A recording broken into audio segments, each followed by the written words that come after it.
John Forsythe, Holland Taylor, Eve Gordon, Peter McNichol, David Hyde Pierce, Joseph Gordon-Levitt, and guest appearances by Cloris Leachman. 92-93, the sitcom The Powers That Be. Bill Powers, a great senator. Well, now, I don't know. His loving wife. I found this lint ball on one of the guest towels.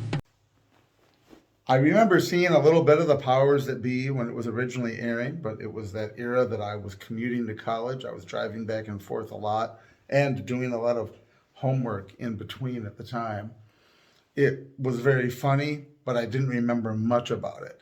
It came up as something recommended to me on Crackle, which I'm always plugging a lot of shows, older shows or shows that didn't make it as big or as long.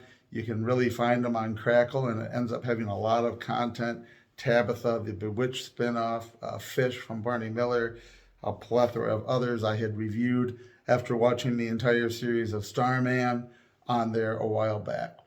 So quick plug for Crackle, unpaid, by the way, I really like Crackle. So it came up recommended to me as something that I could watch, and I watched The Powers That Be. William Powers and his family live in the Capitol. He is a senator, and his son-in-law is a congressman. The man married David Hyde Pierce. He's married to his daughter. And wow, this show is hilarious. For the first season and several episodes into the second season, I thought, how did this show not make it? I looked up some articles, tried to find some info. Really, all that I could find were some statements by experts who said it was really great satire, but the network didn't really understand what it had and axed it too soon. I was just blown away by how smart it was, how funny it was, how it managed to be raunchy, but sort of that primetime raunchy, and dealing with politicians. It was just, I was like, why? Why did this show not make it? I think I know by the time you get into the middle of season 2. Though the thing that made the show so brilliant was all the satire. It's sort of your typical, or what we think of as typical senator who's in office, having an affair, he's cheating on his wife. You wouldn't think this would make a sitcom, but his love child shows up. This is the pilot, that he had an affair. He wasn't married yet, but engaged to his current wife, and he was in the Korean conflict and left a child. And yet somehow the whole dynamic of his illegitimate daughter coming back, the whole thing really still manages to work in a way that you feel these people that are human, but they're also just hilarious somehow, despite all of the backdrop of this being political potential scandal and whatnot. Really, really well written, well delivered. And of course, you've got some people in there that were already famous, some that were going to go on to be much bigger than they were at the time. Wow, what a cast of people, and what a great premise. Here's where it went terribly wrong, I think. The Clinton presidency seems to have destroyed the show, my opinion. It was actually kind of hard to watch some parts of it by the time it ended as I was binging it. Not just because I find the Clintons to be, personally repugnant for a variety of reasons of amorality and communism and etc. I personally am far, far more of a traditionalist than, most Republicans would be leftists compared to me. It really isn't about the ideology of the Clintons as much as it was the way that they were not dealt with in a cynical manner.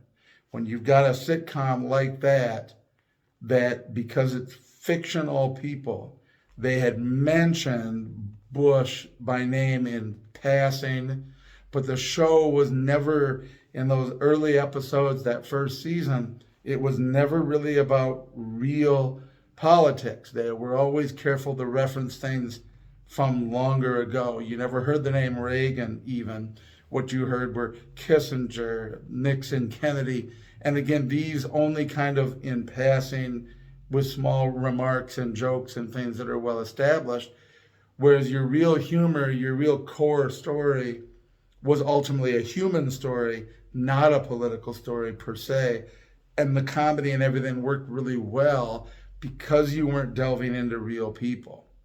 But we suddenly discover, and I don't know if they said it in the early episodes, but when President Clinton is being inaugurated, we find out now that our protagonist, William Powers, is a liberal Democrat, and all of their desire of the family to snake its way into meeting the Clintons, and someone faking Bill Clinton's voice. You have an impersonator.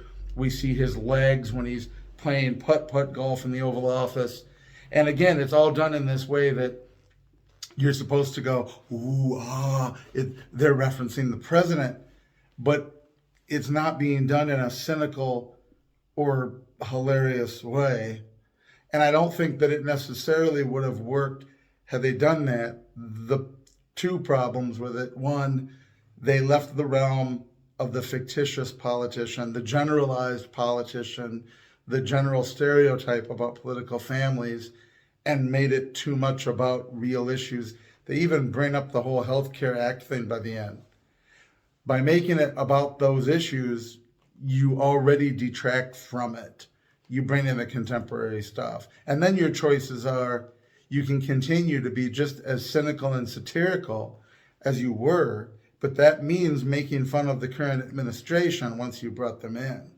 And they didn't do that. And I'm not saying that would have saved it, but that's sort of their second error. Not only did they mess up by bringing in the real political situation in the country, they mess up again because there's not a good way to deal with it. You're going to either deal with it in a fawning way where you're blown away by their stardom or making too big a deal about them, or you're going to attack them and then seem like you're being partisan.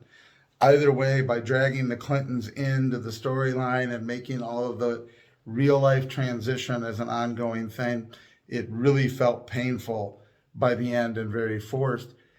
Those final episodes are at their best and work when they're not dealing with the real political situation. And it almost feels like they were figuring that out, but too late, that they'd gone the wrong way. Because by the time you get to what ends up being the final episode, it's mostly about the character dynamic between the people in the office, and they've kind of gotten back to their core, their roots, so to speak. Excuse me. Overall, though, it's definitely worth watching all of it, but it was so funny at the beginning, and it was so amazing that they had something that they could have done several seasons of and done well. Especially given the length of time that our politicians tend to be in office. They could have realistically carried it on a long time.